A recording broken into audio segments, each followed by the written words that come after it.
गोपी जन वल्लभ गिरिवरधारी जय गोपी जन वल्लभ।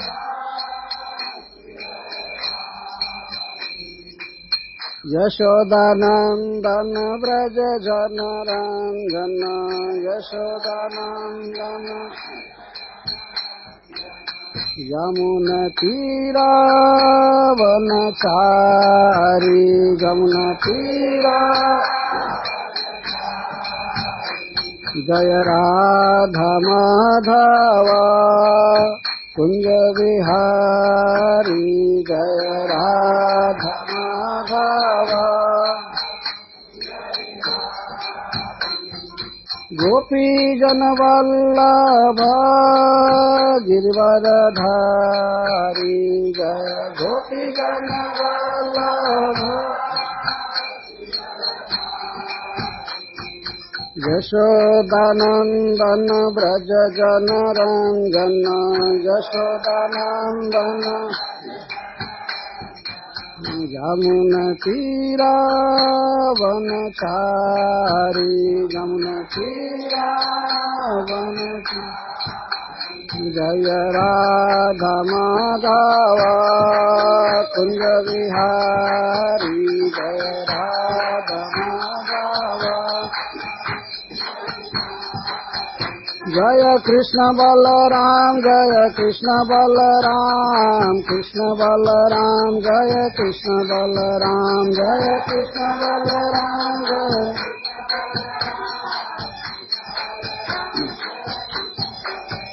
जय राधा श्याम सुंदर राधा श्याम सुंदर राधे जय राधा श्याम सुंदर राधा श्याम सुंदर। जय गौरनिताय जय गौरनिताय गौरनिताय जय गौरनिताय जय गौरनिताय जय।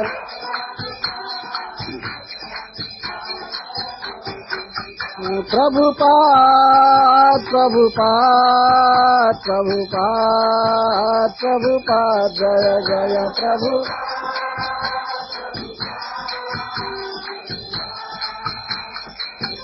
जय जय प्रभुपाद प्रभुपाद प्रभुपाद प्रभुपाद जय जय प्रभुपाद प्रभुपाद।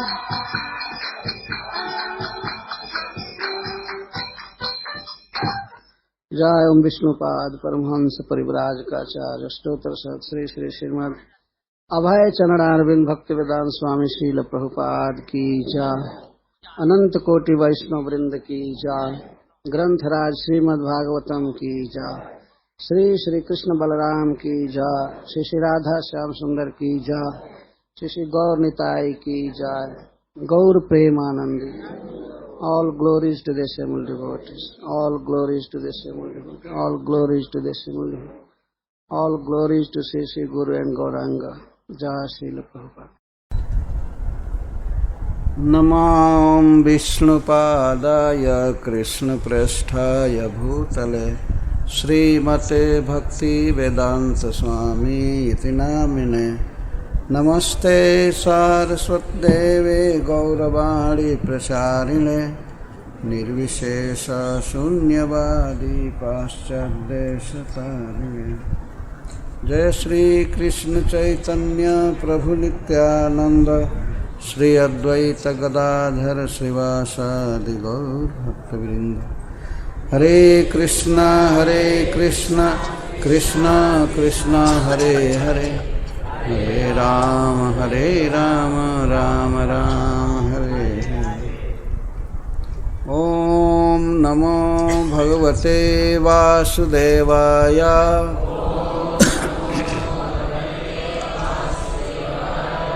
ओम नमो भगवते वासुदेवाय।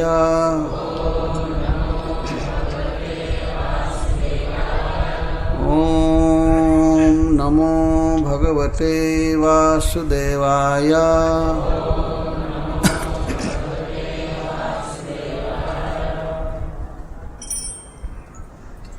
एवं ककुद्मिनं हत्वा स्तूयमानः स्वजातिभिः विवेशगोष्ठं सबलो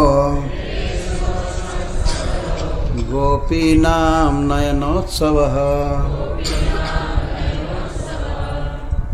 अरिष्टे निहते दैत्ये कृष्णेनाद्भुतकर्मणा कंसायाथाह भगवान् नारदो देवदर्शनः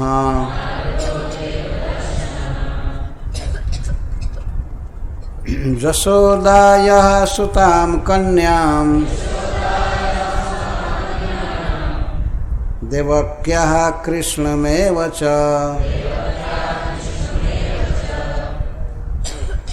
वो कन्या जो आधी रात के समय दिखाया वसुदेव तुमको, वो यशोदा की कन्या थी। नारद जी बता यशोदायाः सुतां कन्यां देवक्याः कृष्णमेव च। और यशोदा के पास जो कृष्ण नामक लड़का है वो देवकी का है। ये कौन से बता रहे, चुगलखोरी कर रहे नारद जी, ये पिसुनता है। यशोदायाः सुतां कन्यां देवक्याः कृष्णमेव च रामं च रोहिणी पुत्रं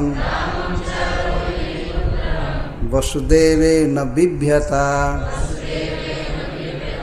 न्यस्तौ स्वमित्रे नन्दे वै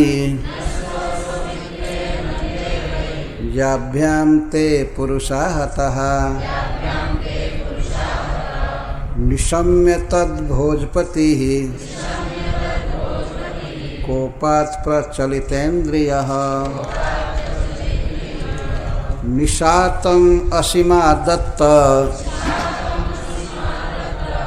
वसुदेव जिघांसया निवारितो नारदेन तत्सुतौ मृत्युमात्मनः ज्ञात्वा लोहमयैः पाशैः बबन्ध सहभार्जया प्रतीयाते तु देवर्षौ कंस आभास्य केशिनं प्रेषयामास हन्येतां भवता रामकेशवौ। ये केशी को भेजा, जाकर तुम्हारे द्वारा राम और केशव का वध हो जाना चाहिए। केशी जब चला गया तब उस दिन और लोगों से बात कर रहा है। ततो मुष्टिक चारुण शलतो शलकादिकान् अमात्यान् हस्तिपांश्चैव समाहूयाः भोजराट भो भो निशम्यतामेतद् वीरचारुणमुष्टिकौ। पहलवानों से कह रहा है, मंत्रियों से, भो भो निशम्यतामेतद् वीरचारुणमुष्टिकौ। हे वीर, हे वीर चारुण, हे वीर मुष्टिक, दोनों में वीर लगा हुआ है। उनसे काम कराना है तो उनकी प्रशंसा करना आवश्यक है, राजा हो चाहे कोई। नंद ब्रजे किला आसाते, आसाते माने हैं, निश्चित नंद के ब्रज में दोनों हैं। सुतौ आनक दुंदुभ है, आनक दुंदुभ के दोनों पुत्र जो यहाँ जेल में जन्म लिया, जिसकी मैं प्रतीक्षा कर रहा था, वो और बलराम, ये दोनों वसुदेव के लड़के हैं और ब्रज में रह रहे हैं, नंद ब्रज में। आज पता चला कि ठीक ठीक नंद ब्रज में रह रहे। नारद जी के कहने से, इसको अभी पता नहीं था, अंदाज से भेजता था। नंद ब्रजे किला साते सुतौ आनक दुंदुभे राम कृष्ण ततो मह्यम मृत्यु किल निदर्शितः।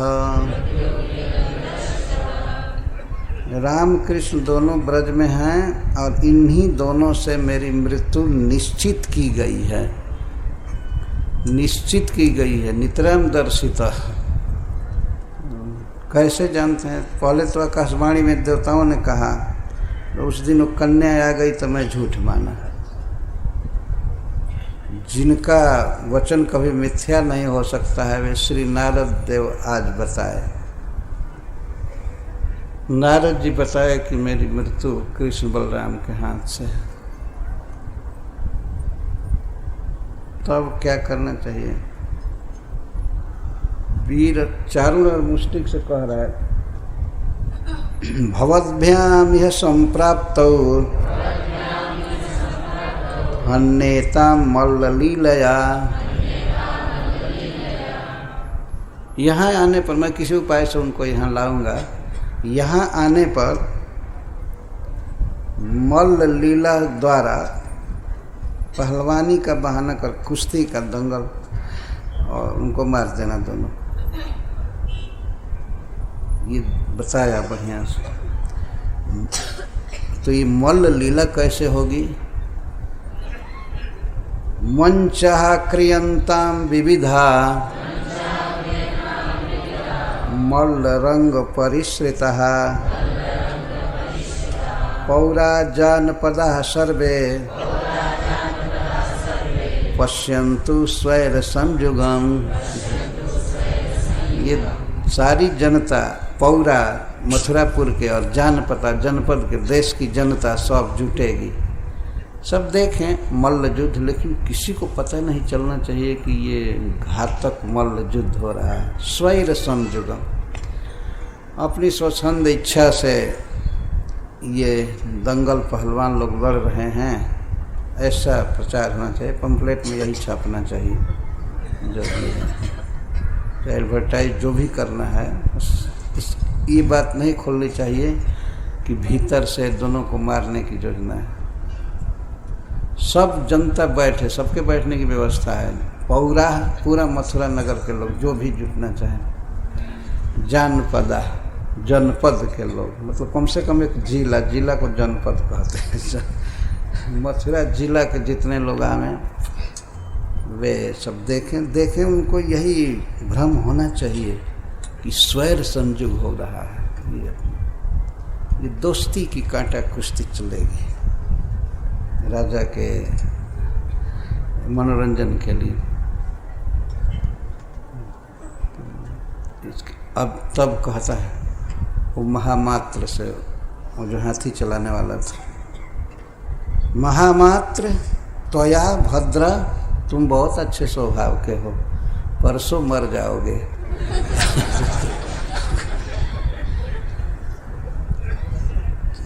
वो बहुत भद्र स्वभाव का था। कंस, असल में जो लोग जितना खल थे उतने ही अच्छे लोग थे कंस के लिए। त्वया पहले महामात्र, महावत, इसी महामात्र को महावत कहते। महामात्र त्वया भद्र रंग द्वार उपनीयताम, रंगशाला के द्वार पर, गेट पर उपनीयताम लाया जाना चाहिए। द्वीपः कुबलया पीड़ः जही तेन ममाहितौ, उस हाथी के द्वारा मेरे दोनों अहित, मेरे दोनों शत्रु कृष्ण बलराम को मार। इनको कह रहा है मारने के लिए। शंका हुई कि आखिर जब आपके बहुत से लोगों को मारे तो बहुत बलवान हैं, हो सकता है कि बच जाएं। नहीं, किसी ने कहा कि नहीं, क्यों अपने प्यारे पहलवानों को आप लगाएंगे इस कांटा कुश्ती में। द्वार पर ही खत्म कीजिए, दोनों प्रवेश करें उस द्वार पर ही। तब महावत को कहा हाँ हाँ उपाय है, तुम कुबलिया पेड़ हाथी को दरवाजे पर रखना द्वार पर और दोनों को मार देना। क्या बहाना किया जाए उत्सव का? तो आरभ्यताम धनुर्जाग, आरभ्यताम धनुर्यागः चतुर्दश्याम यथा विधि। बस शिवरात्रि के दिन कल धनुष यज्ञ इतना जल्दी में था, इतना बड़ा फेस्टिवल बस कल होना चाहिए, जितना जल्दी कृष्ण बलराम को मारने के फेर में था। यथा विधि, और जो विधि है वेद में चाहे लोक में, और भूतेश्वर महादेव जी के लिए पशु बलि दो। विशसंतु पशुन में ध्यान भूतराजाय मीढु से। आज भी भूतेश्वर हैं मथुरा में, वो मथुरा के द्वारपाल माने जाते हैं, रक्षक। भगवान तो राजाधिराज हैं मथुरा नरेश, और भगवान शिव मथुरा के रक्षक है, सिक्योरिटी गार्ड। ये भगवान शिव का पोजीशन है, इसी में अपने को आनंद मानते हैं, आनंदित मानते हैं। इत्याज्ञाप्यार्थ तंतज्ञः आहूय जदुपुंगवम। इतना आज्ञा दे करके इसके बाद बुलाया जदु श्रेष्ठ अक्रूर जी को, जदुपुंगवम, जो पुंग गए हैं जदुओं में श्रेष्ठ हैं। गृहीत्वा पाणिना पाणिम, और अपना प्रेम प्रदर्शित करते हुए श्री अक्रूर जी को हाथ से हाथ मिलाया, से बहुत घनिष्ठ संबंध। ततो क्रूरमुवाचः भो भो दानपते मह्यम क्रियतां मैत्रमाद्रितः नान्यस्त्वत्तो हिततमो विद्यते भोज वृष्णिषु। अतस्त्वामाश्रित सौम्या कार्य गौरव साधनम यथेन्द्रो विष्णुमाश्रित्य स्वार्थमध्यगमद् विभुः। एक अद्भुत बात कंस कह रहा है कि विष्णु भोज वंश में, जदुवंश में आप जैसा मेरा हितैषी कोई नहीं है, और वास्तव में कोई नहीं था, रियली ये फैक्ट है। तो अतः मैं आपका आश्रय ले रहा हूँ। जैसे समर्थ होते हुए भी विभु, समर्थ होते हुए भी, शक्तिशाली होते हुए भी, जैसे राजनीति में चतुर इंद्रदेव विष्णु का आश्रय लेते हैं। विष्णु को हीन कह रहा है, लेकिन फिर भी विष्णु का, वामन भगवान का आश्रय उपेंद्र का इंद्र लेते हैं। तो ऐसे ही मैं सर्वसमर्थ हूँ, लेकिन फिर भी अब जरूरत पड़ गई है तो आपका आश्रय ले रहा हूँ। ये असुर लोग हमेशा भगवान को हीन समझते हैं। उदाहरण भी दिया तो कहा जैसे इंद्र, विभु इंद्र, समर्थ इंद्र भी विष्णु आश्रित, विष्णु का आश्रय लेकर अपना स्वार्थ पूरा करते हैं, मतलब अपना अर्थ, अपना लक्ष्य पूरा। कितना विशारद हैं इंद्र। अब चर्चा चली होगी क्या स्वार्थ पूरा किए। अरे विष्णु भीख मंगा बनकर विष्णु गया, लेकिन आखिर इंद्र किसी तरह से आश्रय लिए, बढ़ावा दिया। तो जा करके भीख मांग करके उसे शर्म नहीं आई लक्ष्मीपति को, और भीख मांग कर लाया अपने भाई के लिए। वो समर्थ है, लेकिन परंतु फिर भी जरूरत थी, लड़ाई झगड़ा करने की क्या जरूरत थी, भेज दिए। इस तरह से इंद्र, विभु इंद्र कह रहा है और भगवान के लिए कोई विशेषण नहीं। यह कहा गया हो तो कि इंद्र ईश्वर की शरण लिए, भगवान की शरण लिए, नहीं। समर्थ इंद्रदेव, इंद्र देव नहीं कह सकता, इंद्र विष्णु की शरण लिए। तब आप क्या मेरी मदद करेंगे? आप ही काम कीजिए। गच्छ नंद ब्रजम तत्र, नंद ब्रज में जाइए, ये पहले प्रस्ताव रख। वहाँ पर आनक दुंदुभि के दोनों पुत्र हैं, सुतौ आनक दुंदुभि आसाते, तब यह आनय अनेन रथेन, उन दोनों को यहाँ लाइए, कृष्ण बलराम को। तो अक्रूर जी ने कहा कि वे लड़के कैसे आएंगे? अरे रथ ले जाइए, सोने का रथ है, अभी नया नया बना हुआ है, इसको देख करके इस पर चढ़ने के लिए वो लोग मचल जाएंगे। ये रथ देखिए कितना दिव्य रथ। वास्तव में भगवान की शक्ति योग माया ने तत्काल रच करके रथ कंस के फैक्ट्री में रख दिया। ये ध्यान नहीं रहा कि ये कहाँ से रथ आया, कोई जानकारी नहीं किया। कंस जोहने गया, सबसे श्रेष्ठ रथ तो विश्वकर्मा जी बना करके तैयार कर दिए थे, क्योंकि कंस जिस रथ पर बैठा है उस पर भगवान कैसे बैठ सकते थे? सबसे बड़े शिल्पी विश्वकर्मा जी कैसे भगवान को बासी रथ पर बैठने दे, मतलब शुद्ध रथ पर।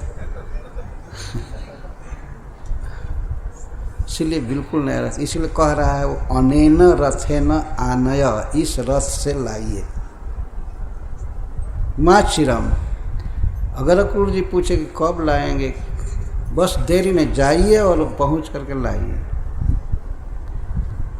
क्या प्रयोजन पड़ गया आपका?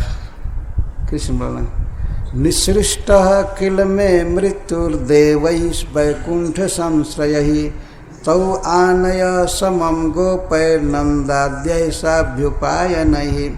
अब मैं आवृत्ति करा रहा हूँ, बीच में लगा अर्थ करने।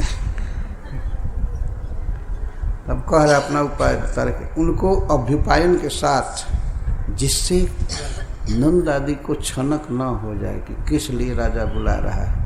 कहेगा साभ्युपायन, दूध घी दही आदि लेकर के आवे, उनको विश्वास होना चाहिए सचमुच उत्सव हो रहा है, यज्ञ हो रहा है। तो कहने पर कि आप अभ्युपायन के साथ, भेंट के साथ आइए तो शंका नहीं होगी। और सारे गोप लोग आवे, नंद आदि, ये बोल रहा है, नंद जिन गोपों का प्रधान है वे सब आवे। तो यहाँ आने पर उनका क्या प्रयोजन है? घातयिष्ये इहानि तौ, ये अक्रूर जिसे इतना खुल करके बोल रहा है, इतना बोका व्यक्ति था वो कौन सा। घातयिष्ये इहानि तौ काल कल्पेन हस्तिना, काल के समान समर्थ हाथी से उन दोनों को मरवाऊंगा। यदि मुक्तौ ततो मल्लैः घातये वैदितोपमय,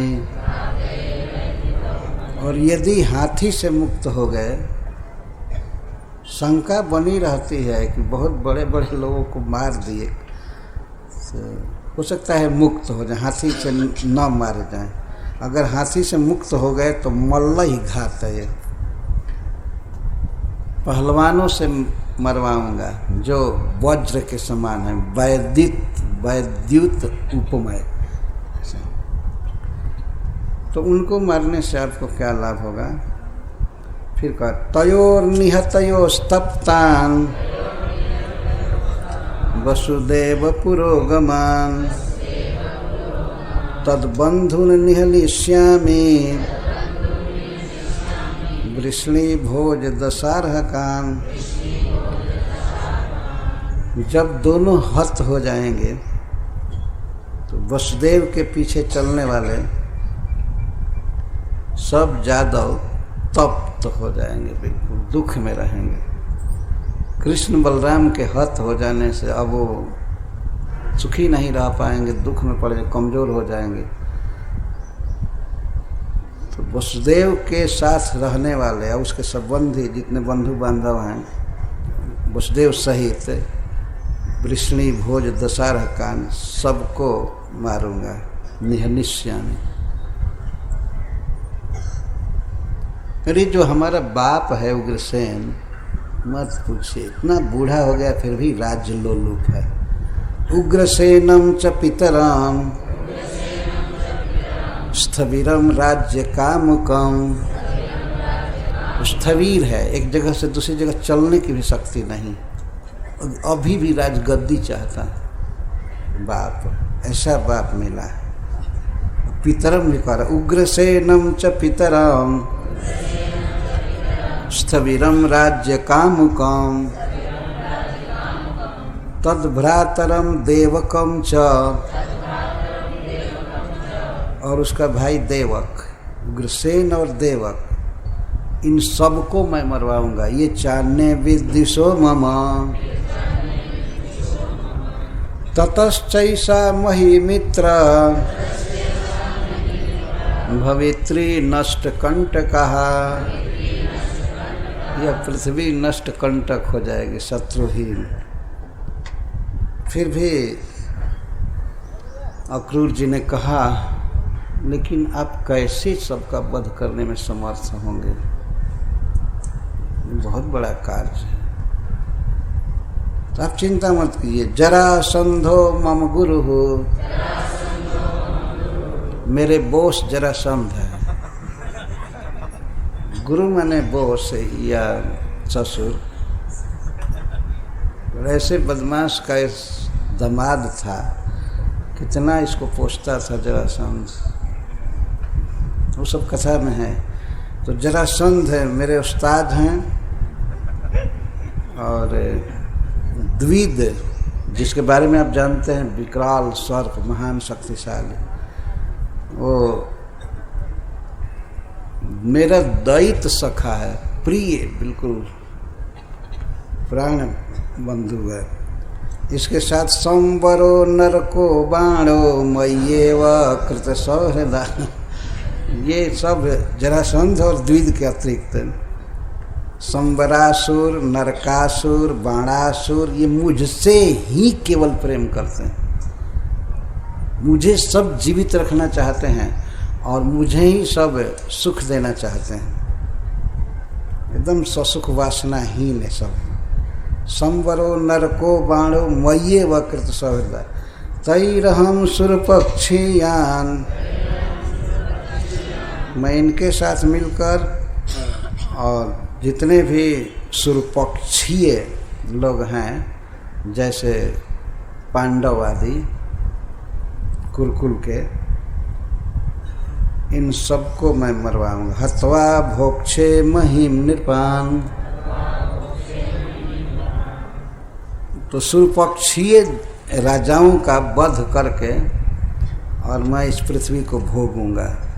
यह जान करके आप जल्दी जाइए और कृष्ण बलराम को यहाँ लाइए। लाना आसान है क्योंकि वो अर्भक हैं, बेचारे बच्चे हैं।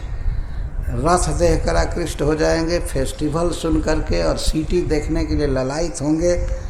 बस लाइए, और उनके बाप आदि साथ में आएंगे तो बच्चे क्यों नहीं आएंगे? अकेले थोड़े लाना है कि शंका करेंगे।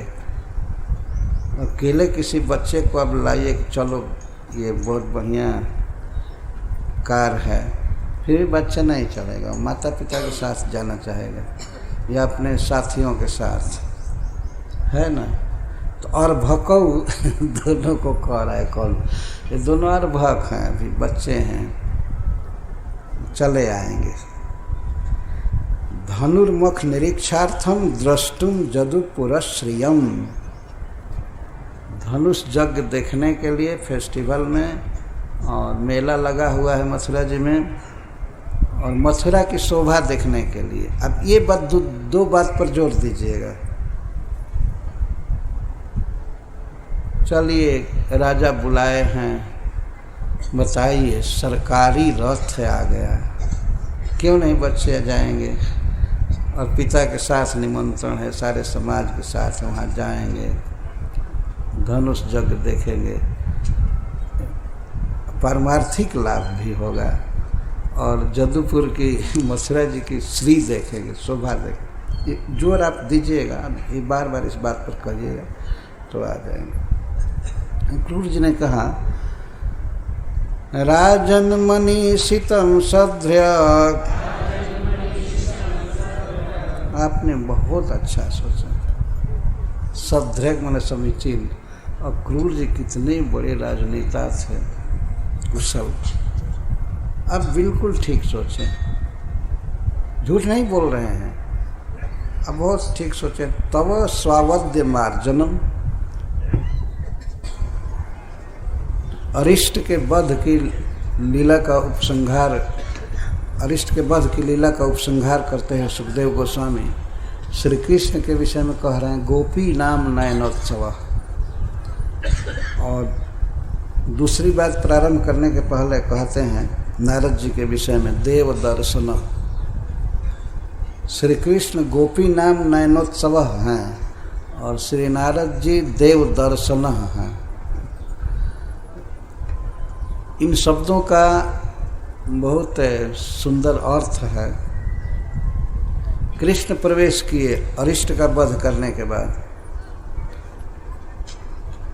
वैसे श्री कृष्ण समस्त गोपों के लिए क्या, समस्त जीवों के लिए मूर्तिमान उत्सव है, उनके आँखों के लिए। लेकिन गोपियों के लिए श्री सुखदेव गोस्वामी विशेष कह रहे हैं, गोपी नाम नयनोत्सव, गोपियों के नयनों के लिए, नेत्रों के लिए मूर्तिमान उत्सव हैं श्री कृष्ण। उत्सव मतलब मूर्तिमान आनंद। यदि आनंद घनीभूत हो करके, सुख घनीभूत हो करके रूप धारण करें तो वो है श्री कृष्ण। गोपियों के भाव के अनुसार भगवान के सौंदर्य का प्रकाशन होता है। श्री कृष्ण में सब रस, सब सौंदर्य है, सर्व सौंदर्य विभूषित हैं, परंतु भाव के अनुसार उनका रियलाइजेशन होता है, दर्शन होता है। जिनके रही भावना जैसे, प्रभु मूरति देखी तिन तैसे। कंस के रंगशाला में प्रवेश करने पर दोनों भाई वहाँ के 10 प्रकार के भावों के अनुसार बैठे हुए नागरिकों को 10 प्रकार से दिखाई दे रहे थे। पहलवानों को पर्वत के समान दिखाई दे रहे थे, दोनों थे नहीं पर्वत के समान, लेकिन उनका भाव ऐसा था।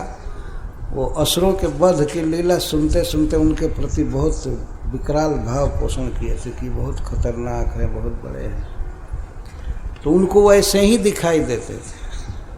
अब मोर मुकुट लगाए हुए और मथुरा जी में विहार करते हुए कछनी काछे, कृष्ण बलराम का एक सुंदर गोप कुमार के रूप में दर्शन नहीं कर रहे थे पहलवान, इसलिए उनका लड़ने का उत्साह हो गया उनके साथ, पर्वत के समान देख रहे थे। तो ब्रज में सभी कृष्ण से प्रेम करते हैं, गौएं प्रेम करती हैं, गोप प्रेम करते हैं, बड़े बूढ़े सभी प्रेम करते हैं, परंतु श्रील सुखदेव गोस्वामी स्पेशल गोपी जनों के लिए कह रहे हैं कि गोपियों के नयनोत्सव, गोपियों के नेत्रों के लिए मूर्तिमान उत्सव हैं श्री कृष्ण। उस समय अपने प्रियतम श्याम सुंदर को वे बड़े ही चाव से देख रही थी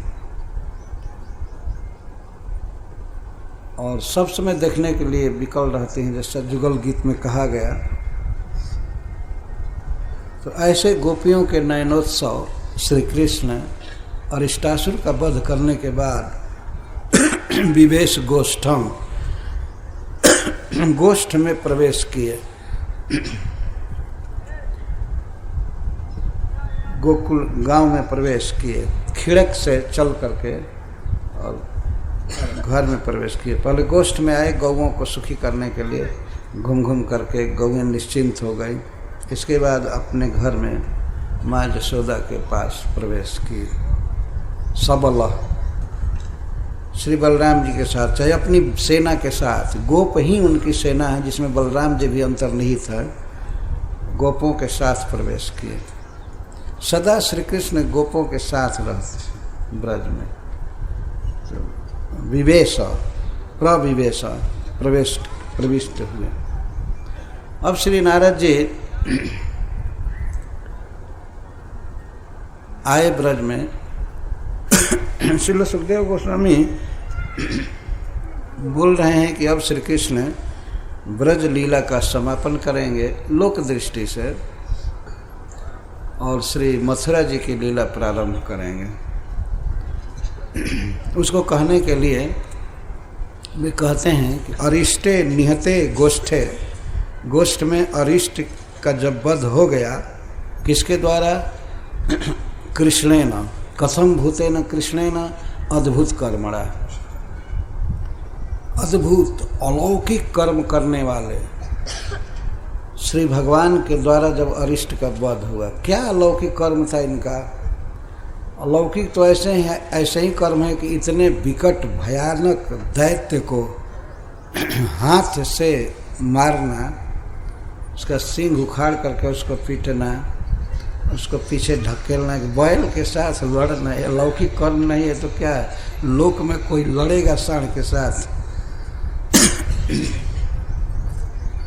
यह अलौकिक कर्म था और वो अलौकिक बैल था, सांड था, उसके साथ बिल्कुल लोक में ऐसे कोई नहीं करेंगे। ऐसे कोई बदमाश सांड आ जाए तो उसको घेरेंगे, मारना चाहेंगे, लाठी चलाना चाहेंगे, किसी की सहायता नहीं लिया, अकेले बाहुत युद्ध कर रहे थे। वो सिंह से लड़ रहा था, भगवान बाह से लड़ रहे थे और उसको परास्त कर दिए। ये है अद्भुत कर्मा श्री कृष्ण, अद्भुत कर्मणा श्री कृष्णेन अरिष्ट का वध हुआ।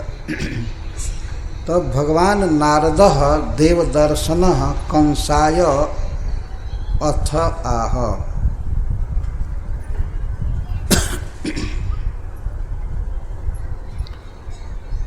अब नारद जी कब आए ये डेट नहीं बताया गया है, लेकिन पता चलता है कि शिवरात्रि से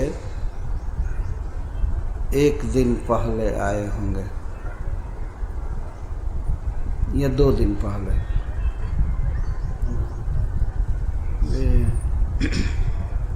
10वीं तिथि को आए, फागुन कृष्ण पक्ष की 10वीं तिथि को नारद जी आए और नहीं, एकादशी को आए थे। एकादशी को, द्वादशी को अक्रूर जी ब्रज में गए और त्रयोदशी के दिन मथुरा में आ गए भगवान और चतुर्दशी के दिन कंस का वध किया। कुछ इस तरह की लीला है। नारद जी को देव दर्शन श्री सुखदेव गोस्वामी कहते हैं। देव श्री नारायण तद विषयम दर्शनम ज्ञानम जस स तथा। देव दर्शन का अर्थ है भगवान के विषय में श्री नारद जी का बहुत ज्ञान है, पूर्ण ज्ञान है। ज्ञान श्री नारायण ही उनके प्राप्तव्य हैं।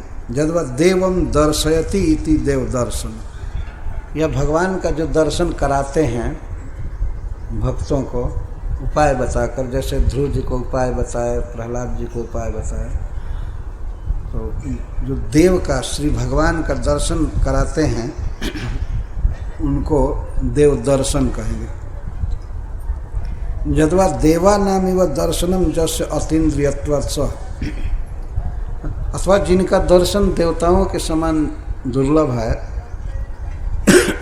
भगवान शिव ब्रह्मा आदि के दर्शन के समान जिनका दर्शन है, क्योंकि वे अतीन्द्रिय हैं, स्पिरिचुअल हैं, इसलिए उनको देव दर्शन को। कि वह देवा नाम हरे कृष्ण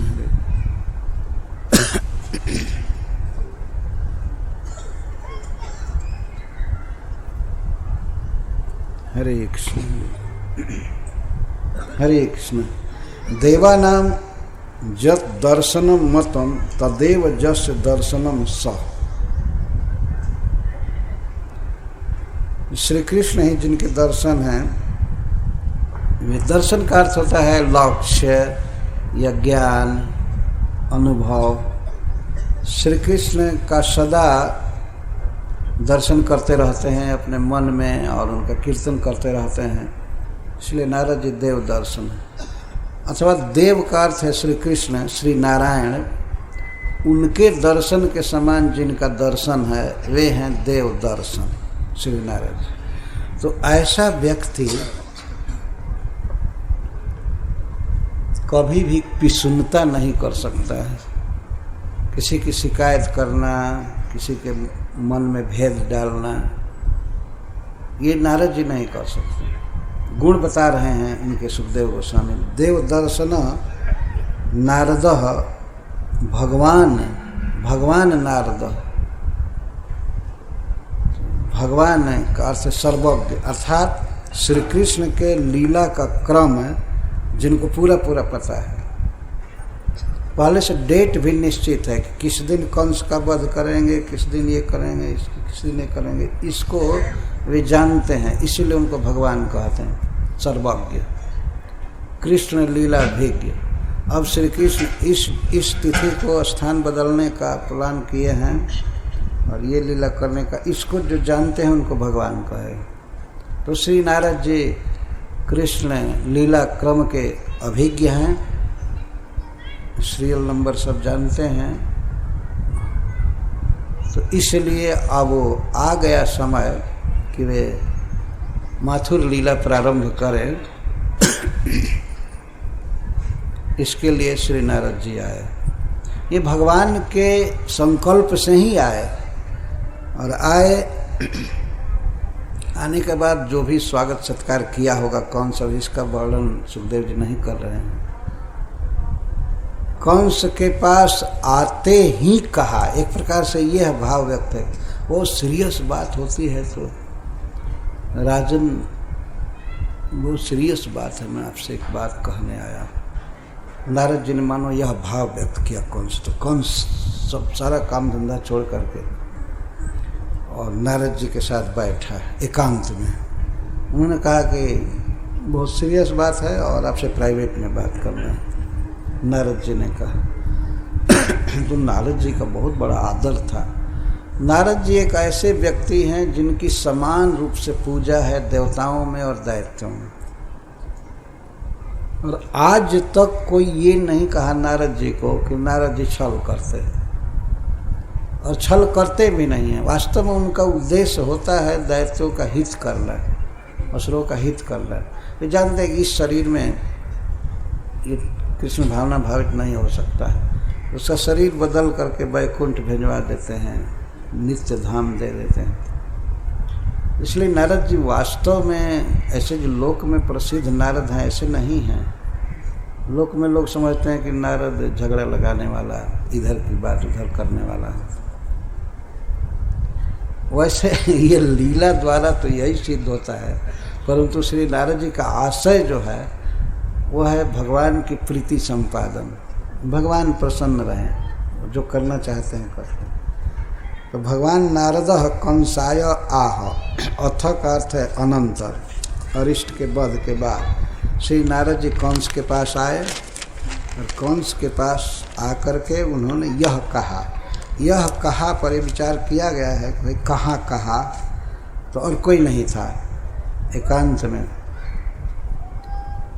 वो राजा उनके चरण में बैठा, कंस, और श्री नारद जी आसन पर बैठ करके और लगे कहने, ये कहे, डायरेक्ट कहे, किमाह इति अत्राह यशोदाया इति कन्याम। वो जब वसुदेव और देवकी कारागृह में थे और तुम 8वें पुत्र के जन्म की प्रतीक्षा कर रहा था, वो कन्या 8वें गर्भ के रूप में जन्म ली ना। हाँ ठीक है, हाँ हम सोच रहा था विष्णु जन्म लेगा, लेकिन वसुदेव हमको कन्या दिखाया, कन्या ने जन्म लिया, वास्तव में कन्या ही थी। मूर्ख कहीं वही बात बताने आया हूँ, कहता है कन्या थी। क्या बात है। कन्या जो प्रसिद्ध है, देवक्या अष्टम गर्भत्वेन प्रसिद्धा, देवकी के 8वें गर्भ के रूप में प्रसिद्ध जो कन्या हुई उसी के विषय में बताना। वो जसोदाया सुता, जसोदा की जाई हुई थी, जसोदा की पुत्री थी। जसोदा की बेटी, जसोदा गोकुल में रहती है और देवकी कारागृह में थी। कौन सा आश्चर्यचकित हो गया। इसके साथ साथ अब वसुदेव जी पर क्रोध बढ़ने लगा। वसुदेव जी अपने घर में थे उस समय। जसोदाया सुता, वो जो कन्या देवकी के 8वें गर्भ के रूप में जन्म ली, वो वास्तव में देवकी की बेटी नहीं थी, बेटी नहीं है। जसोदाया सुता, वो जसोदा से जन्म ली है, जसोदा की पुत्री थी। कृष्णम च रोहिणीम च, रोहिणी पुत्रम रामम च, और जसोदा के यहाँ, नंद के यहाँ जो कृष्ण नाम से प्रसिद्ध लड़का है और बलराम नाम से प्रसिद्ध लड़का, कृष्णम च रोहिणी पुत्रम रामम च देवक्या, ये दोनों देवकी के पुत्र हैं। बहुत भारी आश्चर्य हो गया कंस को, और कोई उस समय नहीं था, अकेले था। कृष्ण और राम, बलराम ये देवकी के पुत्र हैं। हाँ, सप्तम सुतम अर्थात देवक्या अष्टम गर्भत्वेन प्रसिद्धाम कन्याम जसोदाया सुताम, और जसोदाया सुतत्वेन प्रसिद्धम कृष्णम देवक्या सुतमा। जसोदा के पुत्र के रूप में प्रसिद्ध कृष्ण को श्री नारद जी बताए कि वो देवकी का बेटा है, देवकी का पुत्र है। ये तो सत्य ही बता रहे हैं। और जसोदा का भी पुत्र है, देवकी के पुत्र। सुतम मतलब खास पेट से जन्मा हुआ सुत। रोहिणी पुत्रम रामम च, और रोहिणी पुत्र बलराम को देवकी के 7वें बेटे के रूप में कहा, 7वां पुत्र कहा। वो जो राम नाम से प्रसिद्ध है बलराम, वो रोहिणी के पुत्र के रूप में प्रसिद्ध है, वसुदेव का ही पुत्र है, लेकिन वो देवकी का पुत्र है। ये भी गुप्त बात सत्य बता रहे थे। पहले श्री बलराम जी देवकी के गर्भ में थे, तो देवकी का 7वां गर्भ है। नंद सुतत्वेन प्रसिद्धम रामम च वसुदेव भार्या रोहिण्या सुतमा। अथवा बलराम जी का पता नहीं था कि वो किससे उसका जन्म हुआ है। इतना प्रसिद्ध बात थी कि नंद बाबा के 2 पुत्र हैं। तो श्री नारद जी कह रहे नंद के पुत्र के रूप में जो प्रसिद्ध है बलराम, वो बलराम वसुदेव का पुत्र है, रोहिणी से उसका जन्म हुआ है। अच्छा, ये दोनों वसुदेव के पुत्र हैं। तो यह कैसे हो गया कि वो कन्या हमको दिखाई गई तो कन्या दिखाई गई और ये दोनों कहाँ से भाग गए कि नंद के यहाँ रहने लगे? ये कैसे हुआ गुरुदेव? वे कहे त्वतः बिभ्यता, तुमसे भयभीत वसुदेवेन स्वमित्रे न्यस्तौ। तुमसे डरता था वसुदेव, इसलिए तुमसे डर करके अपने दोनों पुत्रों को अपने मित्र नंद के यहाँ न्यास के रूप में रख दिया, धरोहर रखा। अंततः वो लाएगा, न्यस्त कह करके सावधान कर रहे हैं। नंद के यहाँ वे न्यस्त हैं, धरोहर रखे हुए हैं। धरोहर अंततः आदमी ले लेता है ना, तो वे आएंगे वसुदेव और देवकी के पास और अंत में तुम्हारा वध करेंगे, यही करेंगे। तो न्यस्त और स्वमित्रे, स्वमित्रे कह करके ये कह रहे हैं कि इतना घनिष्ठ संबंध है नंद में और वसुदेव में। अपने नवजात पुत्र को जो रख सकता है व्यक्ति, तो तुम समझ रहे हो कितना घनिष्ठ संबंध। उसी घनिष्ठ संबंध के कारण वसुदेव उनके यहाँ ले जाकर के रखा है दोनों को। तो न्यास तो केवल कृष्ण का हुआ था, कृष्ण को रखे थे, बलराम जी को नारद जी नहीं, वसुदेव जी रखने नहीं गए थे, उनको योग माया ने रखा था। लेकिन ये क्यों कह रहे हैं नारद जी कि वसुदेव ने दोनों पुत्रों को नंद के यहाँ धरोहर रखा है।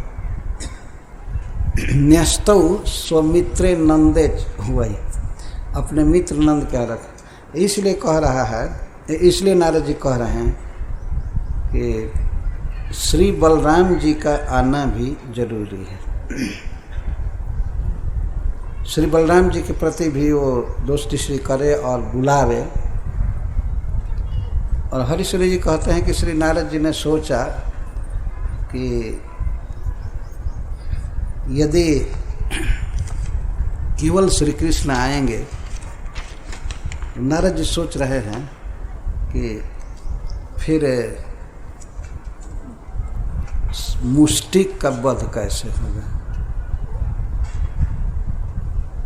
श्री नारद जी सबको साफ कराना चाहते हैं, तो उनकी मृत्यु श्री बलराम जी के हाथ से लिखी गई थी, इसीलिए वो कह दिए कि दोनों को रखा वसुदेव। वास्तव में रात के समय अकेले एक बेटा को ले गए थे और दूसरी बार किसी को ले नहीं गए, लेकिन कृष्ण बलराम दोनों को धरोहर के रूप में कह रहे हैं। न्यस्तौ सौमित्रे इति बिना रामम कृष्णागमनमिह चेत, यदि श्री राम के बिना कृष्ण आएंगे तो मुष्टिक वधो न कुटस्यापि स्यात् स तद उभय हंता इति अजलिपि। अजलिपि थी, ये ब्रह्मा जी के लेख में, ब्रह्मा जी के घर में श्री नारद जी रहते ही हैं, तो ब्रह्मा जी का लेख पढ़ रहे थे, तो उसमें लिखा था कि कूट का और मुष्टिक का वध श्री बलराम जी से होगा। तो भगवान से जब आएंगे कहने के लिए पहले कौन से मिल रहे हैं, तो श्री बलराम जी को भी न्यास के रूप में कहे, रखे गए थे कृष्ण, लेकिन उनको भी कहे कि न्यस्तौ, दोनों रखे गए हैं वसुदेव न विभ्यता, वसुदेव के द्वारा। तो मुष्टिक वध और कूट का वध नहीं हो पाएगा, क्योंकि तद उभय हंता, उन दोनों का वध करने वाले श्री बलराम जी हैं। इति अजलिपि, ये अजलिपि है, अजलिपि में लिखा गया, श्री ब्रह्मा जी ने लिख दिया था। सबकी मृत्यु और सबका जन्म ब्रह्मा जी लिखते हैं, कब कौन व्यक्ति मरेगा, क्या होगा, वो सब लिख देते हैं। इति अजलिपि मृषा स्याद, श्री नारद जी ने सोचा कि हमारे पिता की लिपि व्यर्थ हो जाएगी अगर श्री बलराम जी नहीं आएंगे तो। मुष्टिक और कूट का वध श्री बलराम जी किए हैं, तो स्वाभाविक है। श्री नारद जी वहाँ रहते थे, पढ़ कर आए थे। मृषा स्याद इति उच्च न्यसन उभयो, इसीलिए नंद सदन में उभयो न्यसनम कहे नारद जी। नारद जी इतना झूठा थोड़े बोल सकते हैं, उन्होंने कह दिया कि दोनों का न्यास किया। और वास्तव में रोहिणी से जन्म हुआ था, तो एक प्रकार से वो न्यास ही है ना। वहाँ रोहिणी जी डर करके रह रहे थे, आखिर रखे ही हुए, आखिर पुत्र दोनों वसुदेव जी के हैं। तो श्री हरीश्वरी जी कहते हैं कि एक रखे गए हैं और दोनों का नंद सदन में रखना, ये कैसे नारद जी कह सकते थे। लेकिन उन्होंने सोचा कि ये अजलिपि मिथ्या हो जाएगी, इसलिए उन्होंने कहा उभय विन्यास कथनम, उभय विन्यास कथन किए, दोनों को नंद के घर में रखने के।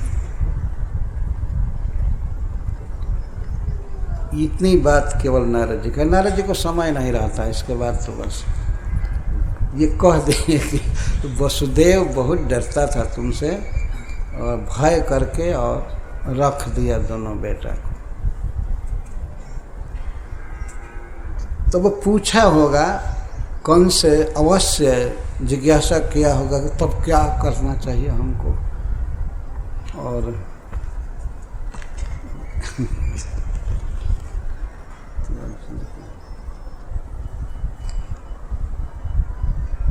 जाभ्याम ते पुरुषा हता, जिन कृष्ण बलराम के द्वारा तुम्हारे पुरुष सब मारे गए।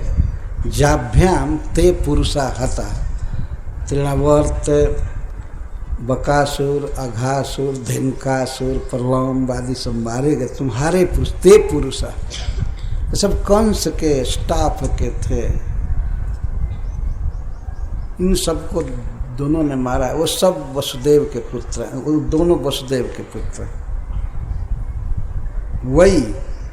वही शब्द का अर्थ प्रसिद्धम एवं ये तत्सर्वम किल तोम एवं मूढ़ न जानासी। तो मूढ़ न, वही का अर्थ प्रसिद्ध बात है। ये सब लोग जानते हैं कि वो दोनों वसुदेव के पुत्र हैं। और वसुदेव आधी रात के समय वसुदेव उनको रखे हैं अपने मित्र के हैं। सारी दुनिया जानती है, केवल तुम ऐसे मूढ़ हो जो तुमको मालूम नहीं है। नारद जी ने ये कहा। तो इसका मतलब था कि आप अपनी मूढ़ता छोड़ो और कुछ उपाय सोचो जीने के लिए। ऐसे डायरेक्ट कहे नहीं कि दोनों को बुलाकर मरवाइए, लेकिन आशय वो समझ गया। वाक्य ऐसे बोलते हैं कि तो उन दोनों के हाथ से तुम्हारी मृत्यु है, कृष्ण बलराम के हाथ से तुम्हारी मृत्यु है। अब वहाँ किसी को भेज रहे हो तो वे मारे जा रहे हैं, अब कुछ उपाय सोचो। वो कसम गुरु जी साफ बोले उपाय क्या करें, तो उनको यहाँ बुलाओ अपने स्थान पर। अपने स्थान पर सब व्यक्ति बलवान होते हैं, वो स्थान के बल से जीत रहे हैं, पुरुषार्थ के बल से नहीं।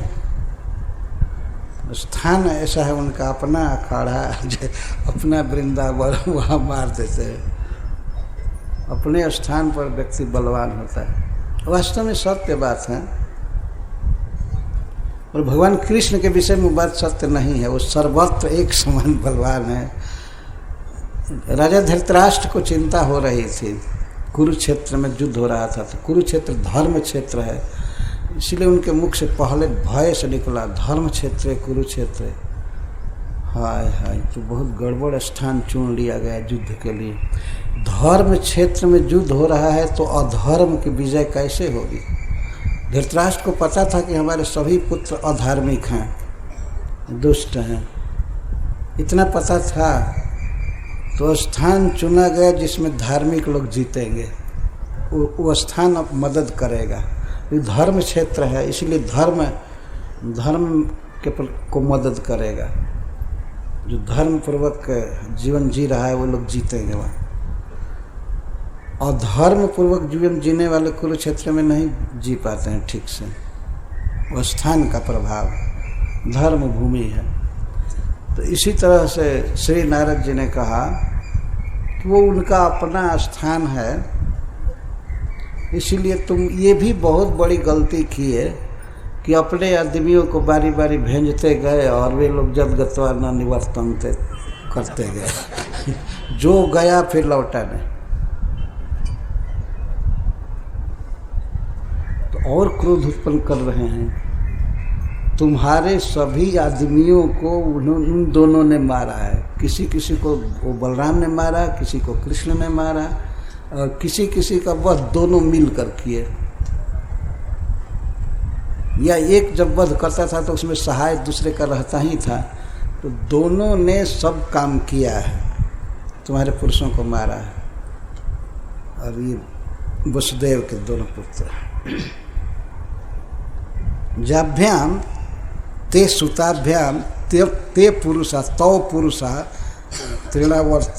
तृणावर्तादि आप्त जना हता नासिता। ते जना माने तुम्हारे अपने व्यक्ति, अपने संबंधी, परिवार के जितने प्यारे लोग जिनको तुमने प्यार किया वे सब मारे गए। श्री नारद जी कह करके चुप हो गए। वो सारा अभिप्राय समझ गया। निशम्य तद भोजपति कोपात प्रचलितेन्द्रिय। ये बात सुन करके भोजपति कंस बहुत क्रोधित हुआ और क्रोध से उसकी सारी इंद्रियां कांपने लगी, ओठ फड़कने लगा, आंखें लाल हो गई और मन बिल्कुल विक्षिप्त हो गया। प्रचलित इंद्रिय निशातम असीमात दत्त, और वहाँ पर तलवार बहुत था। कौन सबसे तेज फरगाया हुआ तलवार उसको लिया, तीक्ष्ण निशातम शान धराया हुआ तलवार, एक बार में वसुदेव का गर्दन उड़ा दे। बाप रे बाप, हमारे साथ इस तरह से सत्यवादी बन रहा है और भीतर से इतना छल कर रहे हैं। श्री नारद जी से कंस ने पूछा होगा, बोले वो तो जेल में था, कैसे पुत्र को पहुंचाया? अब आप सोचिए, उसका ट्रिक, चाहे हथौड़ा रखा होगा, तोड़ ताड़ करके ले गया फाटक को, कुछ किया, जो भी हो, हैं उसी के पुत्र दोनों। तो कोपात प्रचलित इंद्रिय, कोपात वसुदेव जिघांसया निशातम असीम आदत्त। कोपात प्रचलित इंद्रिय, प्रचलितम क्षुभितम इंद्रियम मन जस्य तथा भूत सन, क्षुभित हो गया, बाप रे बाप, बहुत चिंता में हो गया। हमारी जिससे मृत्यु है वो अभी जीवित है। एक तो भय हुआ, प्रचलित इंद्रिय का अर्थ भय से कांपने लगा, और क्रोध भी, ऊपर से क्रोध भी हुआ, भय भी हुआ, इसलिए व्याकुल हो गया। और निशातम असीम आदत्त, नारद जी भी बैठे थे और उनके सामने ही तलवार ले लिया और कहा ठीक है, आप थोड़ा बैठे रहिए, मैं अभी उसका वध करके आ रहा हूँ, अभी उसका वध करके आ रहा हूँ। निवारितो नारदेना, तो तलवार लेकर के जब वसुदेव जी के घर जाकर के मारने की सोचा, तो श्री नारद जी ने निवारण किया। निवारितो नारदेना, नहीं, ये काम ठीक नहीं।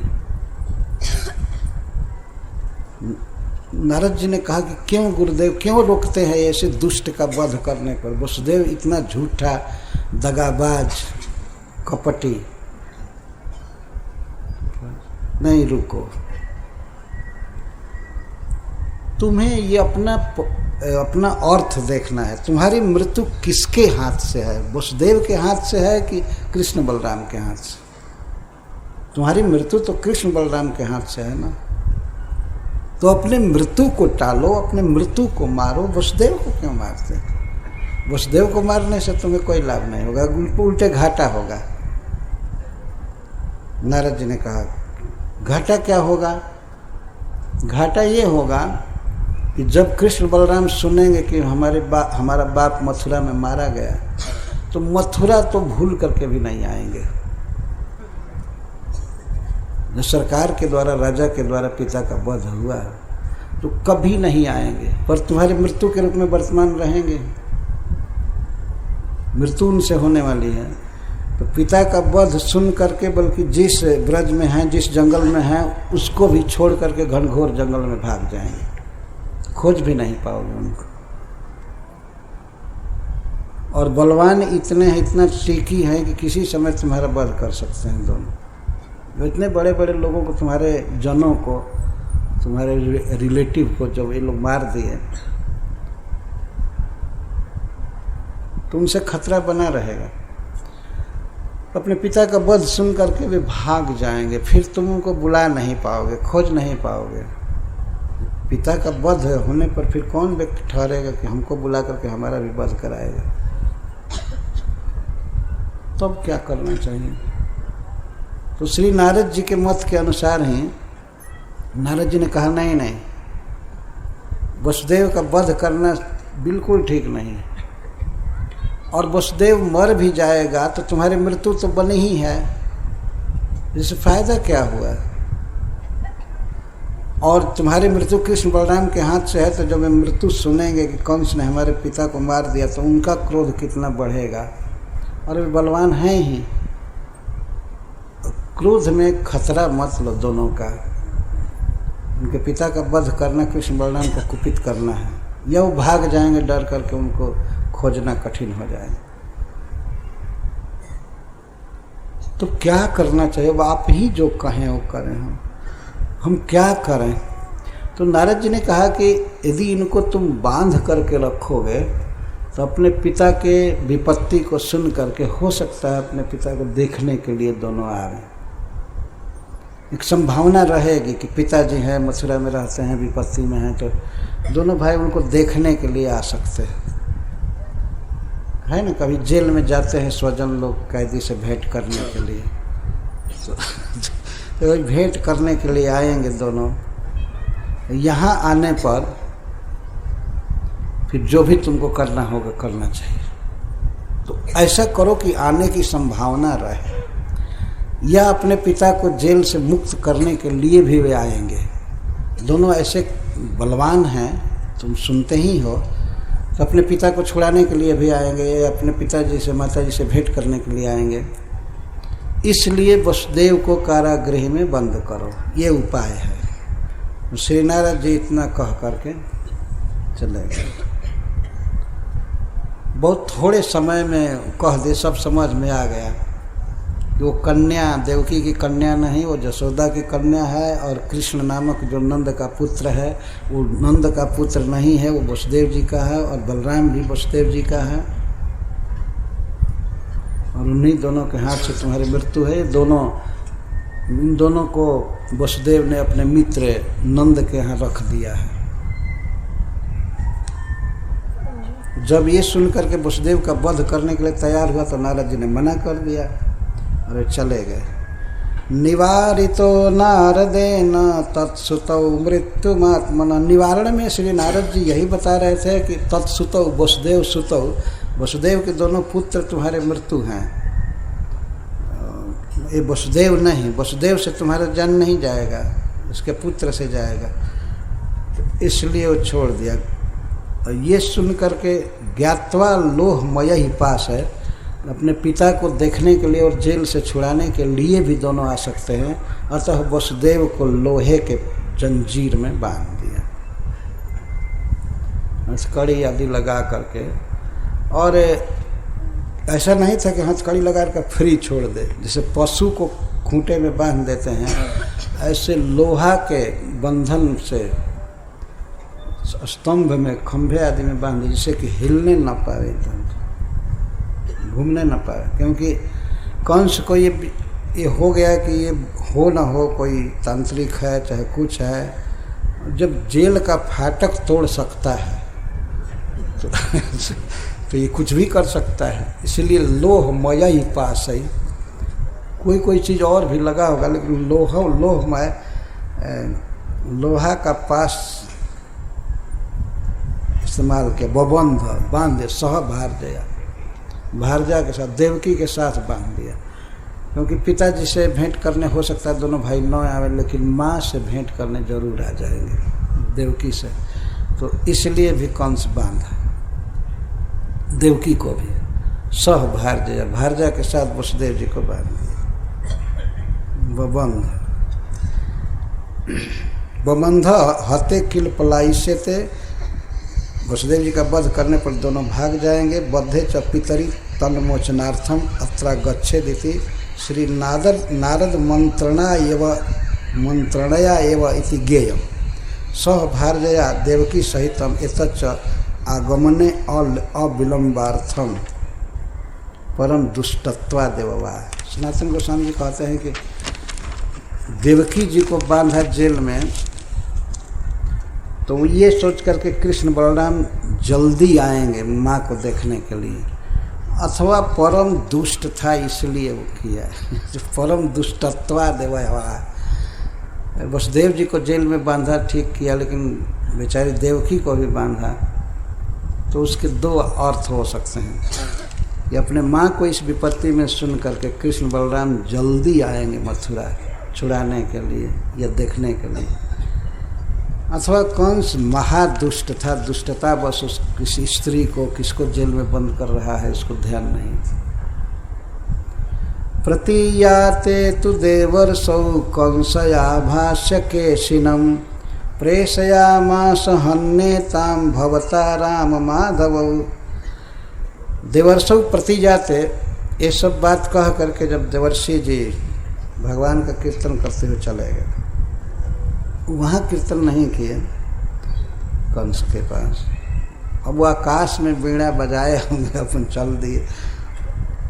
वीणा के बजाय वहाँ से अब जा रहे हैं वृंदावन। कंस से मिलने के बाद अब कृष्ण से मिलने जा रहे हैं।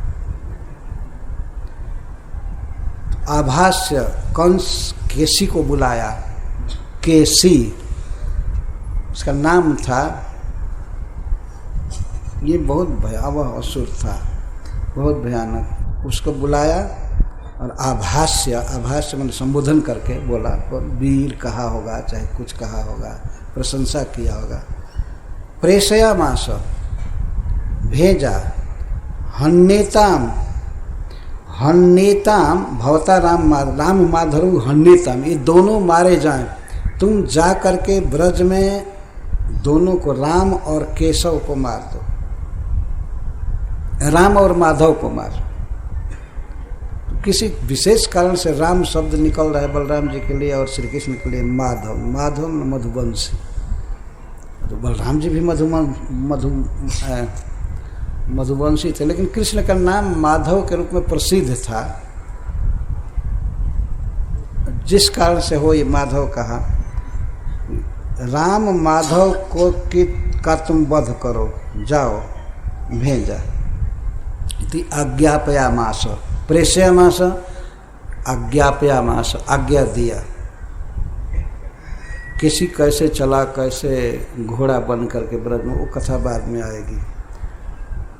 इसके बाद केसी से बात कहा, ये सारी बात कहा, कृष्ण बलराम से मेरी मृत्यु है और वो दोनों नंद ब्रज में रहते हैं, ये तुमको पता है? अगर पता न हो तो लिखवा देता हूँ। कहाँ पर है नंद का घर और किस टाइम तुमको जाना है, कैसे मारना है।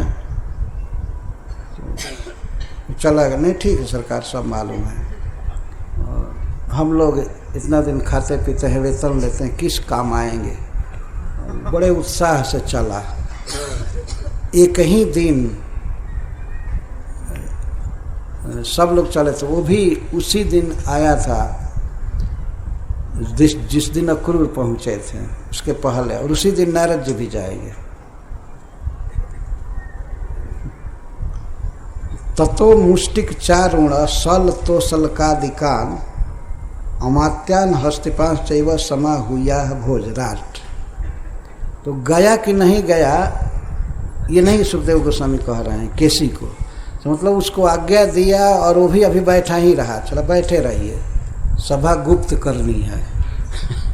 तो इसके बाद मुष्टिक, चारूण, सौल, तोसल आदि और भी बहुत से लोग, और अमात्या, ये सब अमात्य थे, ये सब राय देने वाले थे, मंत्री थे कंस के। और हस्तिपांश, महावत को भी, एक हस्ती नहीं, एक हस्तिप नहीं, हस्तिपान, बहुत से हाथियों के चालक को बुलाया जो हाथी को चलाते थे। तो उस दिन कंस से उस मीटिंग में कहा, कौन सबसे कुशल है हाथी चलाने में? वो पूछा होगा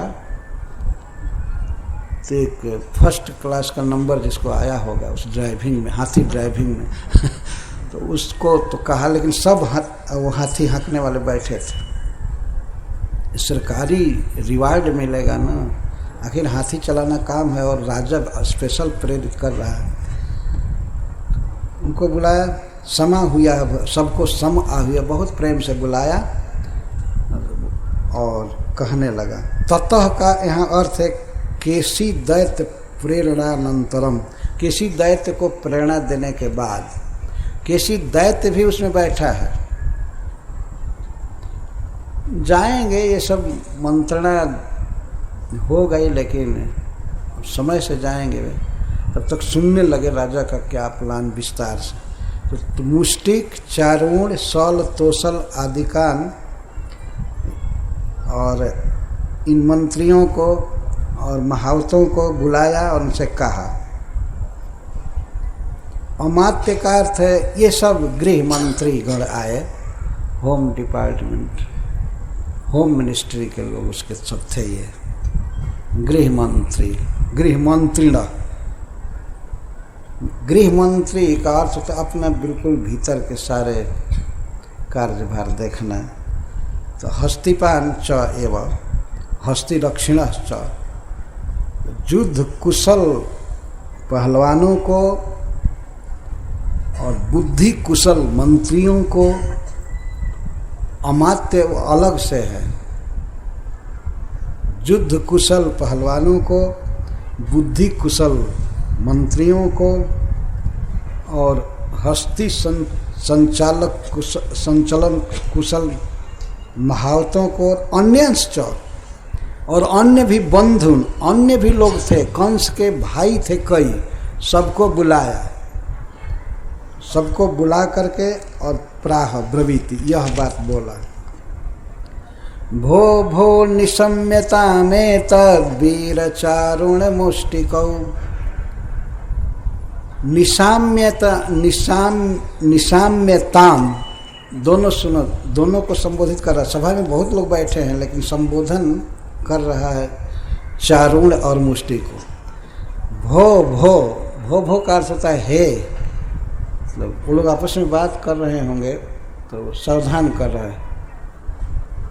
हे वीर चारुण और हे वीर मुष्टिक और इत्यादि जैसे और अनाउंस में बोला जाता है, सब सावधान होकर सुनने लगे। नंद ब्रजे किला साते सुतौ आनक दुंदुभे। आनक दुंदुभी के दोनों पुत्र, दो पुत्र नंद ब्रजे आसाते, नंद ब्रज में हैं।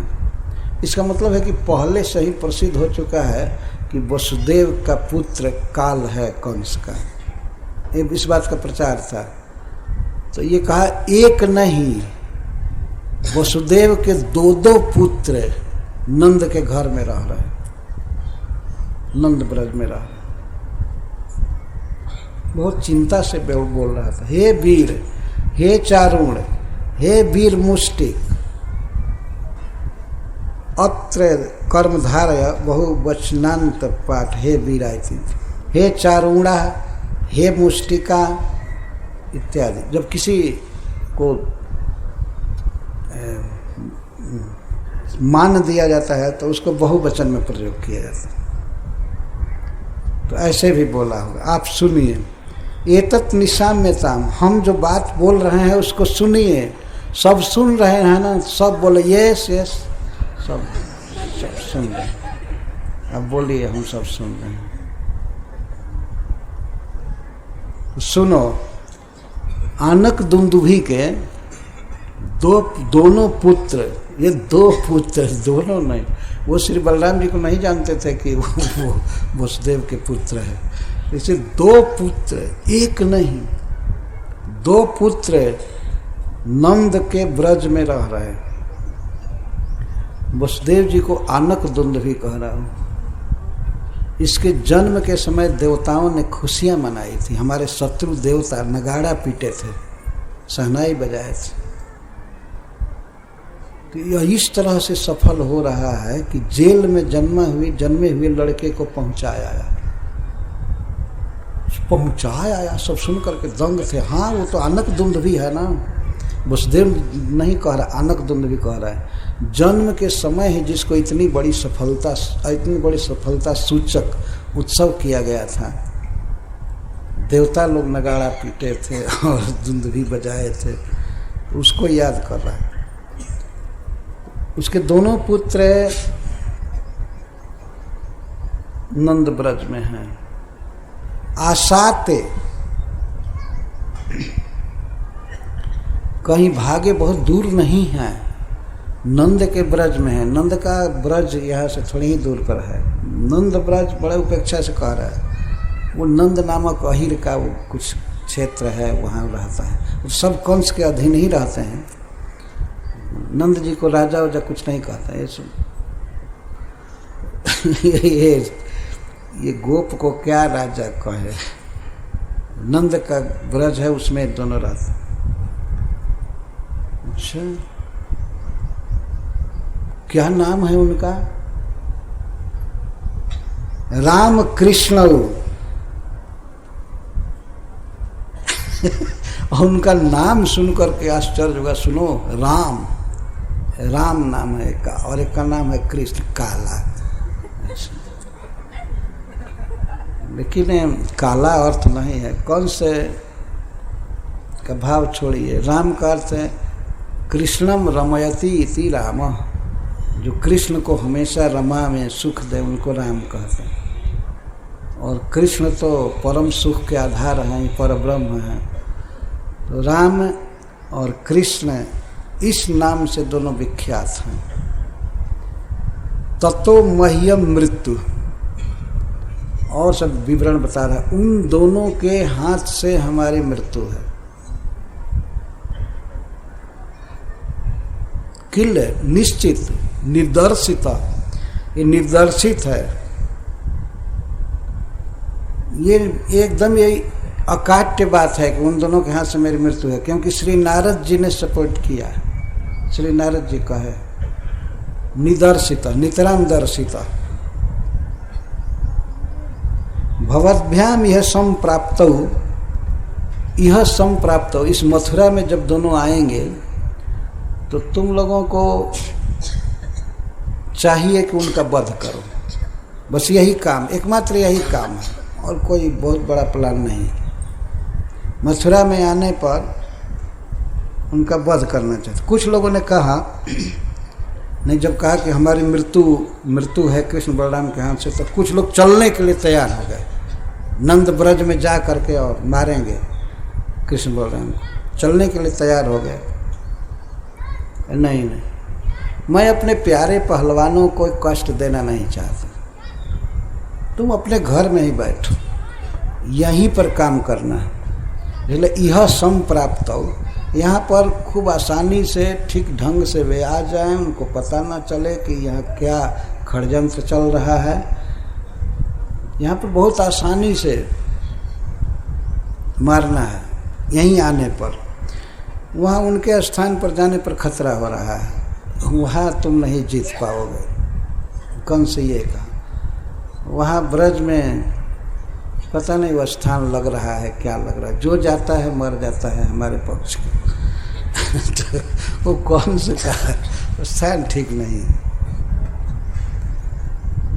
यह संप्राप्त हन्यता मल्ल लीला, यहाँ आने पर मारो, यहाँ आने पर मारो।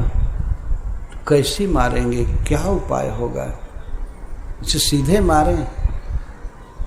कंस कहा कि नहीं नहीं नहीं नहीं, उनको मारना सरल नहीं है। मारने का एक उपाय है मल्ल लीला करना, पहलवानी करना, एक उत्सव के रूप में किया जाए। छल से उनको मारा जा सकता है। सामने जो मारने जाएगा वो मर जाएगा। जितने लोग गए सामने गए, गलती किए, इस भी कपट से गए, छल करके, भेष बदल करके, लेकिन सबको मारते गए। वे सावधान रहेंगे तो उनको मारना असंभव है।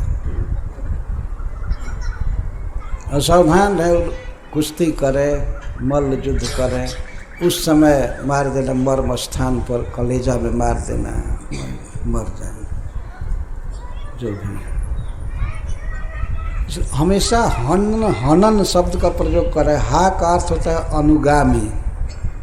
सरस्वती जी उसके मुख से अर्थ कर रही हैं कि यहाँ आने पर सदा के लिए उसका हो जाना है, उसका स्वागत करना है, उसी का हो जाना है। सरस्वती जी अर्थ करती हैं, क्योंकि भगवान के लिए मारना, मर जाना, ये शब्द का प्रयोग सरस्वती जी कैसे कर सकती हैं? तो हन्यता मल्ल लीलया प्राप्यता मल्ल लीलया, मल्ल युद्ध के द्वारा उनका वध करो।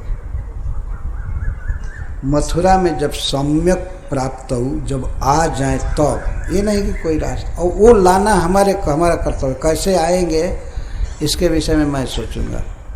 कौन लाएगा वो मन में सोचा पहले से ही कि अक्रूर जी लाएंगे। अक्रूर जी से कहूँगा कि वो सब छल से काम करना है, तो